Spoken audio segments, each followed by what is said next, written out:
Jolene Shepardson. Welcome to Pod by the Bay. Thank you for having me. So you are the reigning, defending, undisputed American Conference champions. Opened up this weekend in Tennessee against Purdue and Tennessee. Two tough programs, tough five-setter against Purdue, and a second loss against Tennessee, who looks like they might be really good this year. But the big week is this week. You're getting both the Florida Gators, who I believe, if my math is right, because I was there, your last college match was against, if I'm not mistaken, correct? That is correct. That is All right. I was in the stands screaming my head off. Um, and that was a very competitive match that I will never forget. if I ever see Audi Cruz in the street, it's on site. And then so that'll be tomorrow night, 6 o'clock at the at what are we calling it now? The Angling Center. England. But not in the corral. You go in the big gym, playing in the big gym tomorrow. Yeah. And then Florida State on Friday as well. Two in-state rivals. You beat the Gators last year up in their place.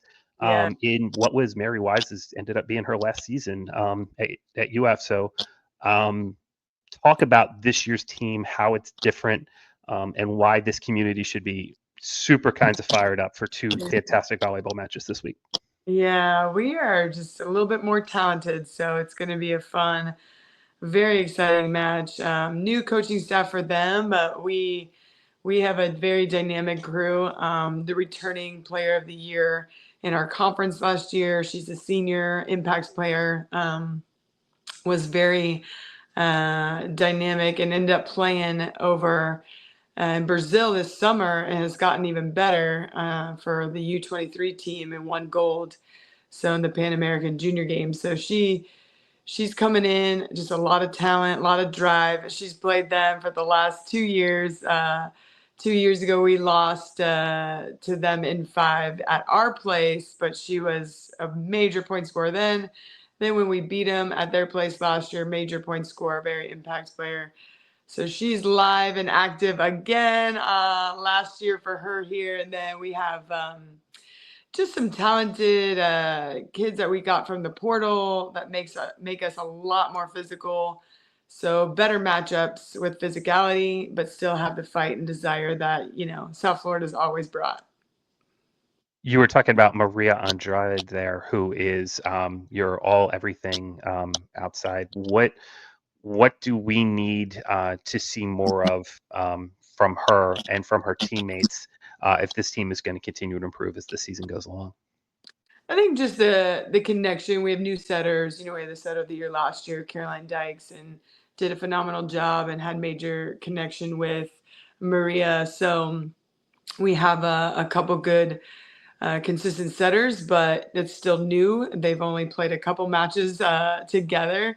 The green versus gold scrimmage was technically Maria's first practice with us, and then we ended up playing UCF the day after. So she's still new with a couple setters. We have a new passer in the lanes, Addie Bruce, coming from St. Louis, freshman of the year, very steady, very talented, but also new, right? So just a couple new dynamics close to Maria that impact that connection. And so we're working on that, and they're already good communicators with one another, but the reality is we still need those connections to meet each other tomorrow and, to get fired up for the match. You talked about Maria playing for the U23s in Brazil, but you made a trip to Brazil yourself this summer. You guys took your once in 4 years trip. I believe you played with Michelle in LA. I think I charted it when I was the SID a million years ago, but we had a Brazilian player on the roster every year for over, I think it was like 25 straight years.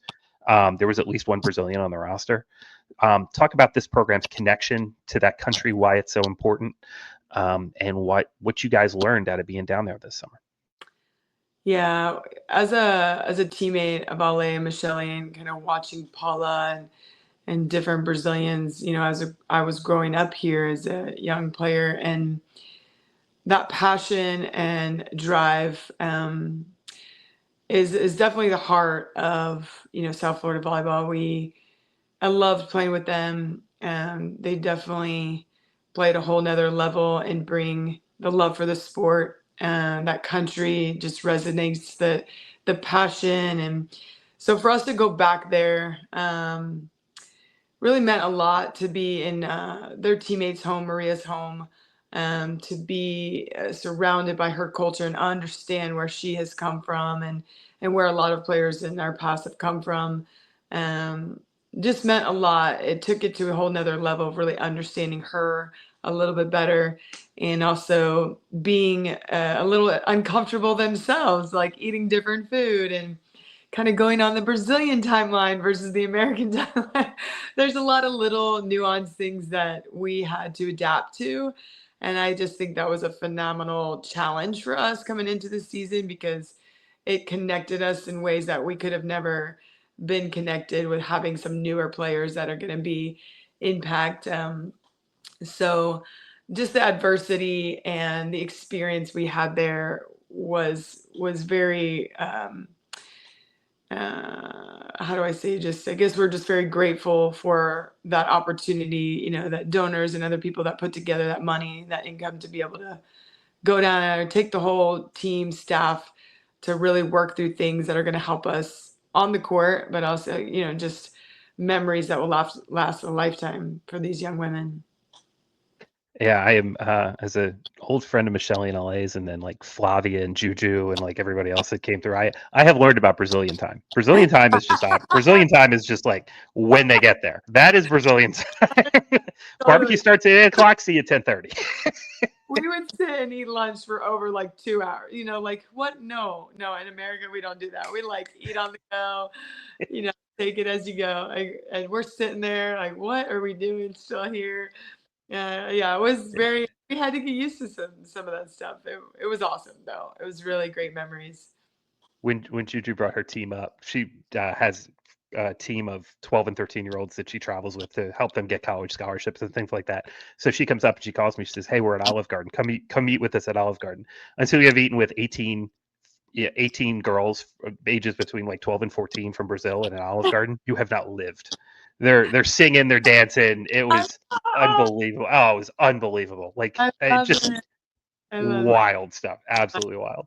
Um, so now, as we get here, huge match, obviously, but everything that matters is, of course, the conference season. Last year, you were the 1 seed going into the tournament. You unfortunately had to play in the semifinals, a Wichita State team who was at home. Um, that home court obviously makes a difference. Really not fair, kind of, that like you had to draw them in the semis. You know what I mean? And like go play on their floor despite them being the 4 seed and you being the number 1. But this year you won't have that problem because you're hosting the tournament here. Exactly. Knowing that that's coming and knowing that, like, this season, you were the last time this team was in the NCAA tournament, you were still in college. Do you take this season a little bit differently? Do you plan things a little differently? Do you put things in your system? Do you figure out rotations differently, knowing that you're kind of targeting you got to win 3 games in November or in December? Well, to be honest, this non-conference, preseason schedule is exactly what I felt like we needed to challenge us, um, to rise to that occasion when it comes. We have 6 top 25 teams, on our schedule here to really push us. It's going to help increase our ranking, but it's also going to help prepare to really dominate conference, is what I want to do, and grow in our game, just sharpen our game, play high level volleyball so that we know what that clean volleyball looks like when we get out there, and to be able to consistently hold that down. So we have 3 matches at home this week, but then we go on the road at Minnesota and we have 3 back-to-back, similar to our conference tournament at the end of the season. And then we go out to Omaha and do the same thing, and at Creighton, 3 back-to-back matches, very high level volleyball.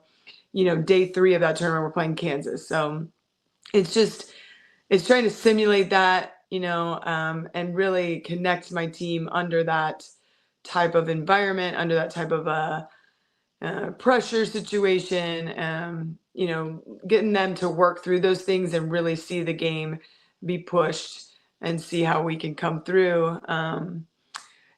For sure, things are going to blossom. I think it only get better because of the talent we have in the gym, and just some of those pieces are a little bit newer. So, even if we don't come out with a a ton of like success, I would say, in this non-con. We're still building that and keeping the right mentality to go into conference play with just good volleyball and better connection overall to really peak at the end of the season. Last question. There's going to be some people in this audience that have never been to a volleyball match before. Now, that breaks my heart, obviously. But on a Tuesday night, day after Labor Day, what can they expect to see as they walk into the gym tomorrow to see the Bulls look to beat the Gators for the second year in a row? What promotions, energy, what are they going to see and feel when they're there? And honestly, I'm grateful that we get some people in the door that have never seen a volleyball game, because it's a very energetic, passionate, dynamic. Like, you see women flying all over the court, making saves. It's such a fun game, and I'm not just saying that because I'm biased. Definitely love the sport. I think it intrigues a lot of people because it's fast paced. You're gonna see them make such athletic moves. Like I mentioned, we have a lot more physicality this year, so I think you're gonna see very intense play, aggressive pursuit, aggressive serves, intense rallies. Like, and the environment in the arena, it doesn't feel like overwhelming, especially for our student athletes and like our people that are on the grounds of the arena. We do have our Terraflex laid over the basketball court. It kind of makes the area seem a little bit smaller with all the green surrounding the volleyball court, and cheer will be there and the band will be there, and just the environment is very energetic and lively. So I think it brings people in and doesn't seem overwhelming, but I do feel like there's a lot of people coming. So the crowd should be full, and maybe it could be like Amir's basketball game, all that energy he brought back in the arena with just was so flow rodeo and just different like student bodies. Like, it's one of the number one homeowner openers sports wise. So hopefully we'll get a lot of students in the stands, and we've definitely done a lot of engagement. So I think a lot of people will fall in love with the game, coming to watch us in Florida. Those games are why I became a fan. I had no attachment to volleyball before I got to college. I never played. I never knew anything about it. And then I went to those games and I went, by the way, y'all were really good. Like, that didn't hurt. Like, 0102, y'all were really good. I think your senior year, you guys went like 15-1 at home, and just smoked everybody, and probably should have beat UF if the ref knew what he was doing. If I could see that ref, it's on site for sure. There was some that was back when the old double contact rule actually meant something. And there were some double contacts from UF Center that day that were just atrocious. They got away with it. So I'll never forget like every play in that match. Well, now you can get revenge on them for the second year in a row tomorrow night. So let's do it. So I hope everybody can make it out tomorrow night. This is, a championship program on campus, one that's got a huge, rich tradition, that's won a hell of a lot of matches over the years. And Jolene has really built this thing back as the American Conference champions, and they're going to be right in the mix again for it this year. So let's do this. I hope everybody can make it out. If you guys want, if you're one of our paid members, shoot me a message. Tell me you're coming. Beers on me tomorrow, and we will make this happen. So go Bulls, and Jolene, good luck tomorrow night. Good luck this season. Thanks for coming on. Thank you, Collin. I really appreciate it. Go Bulls. Have a good one. Go Bulls.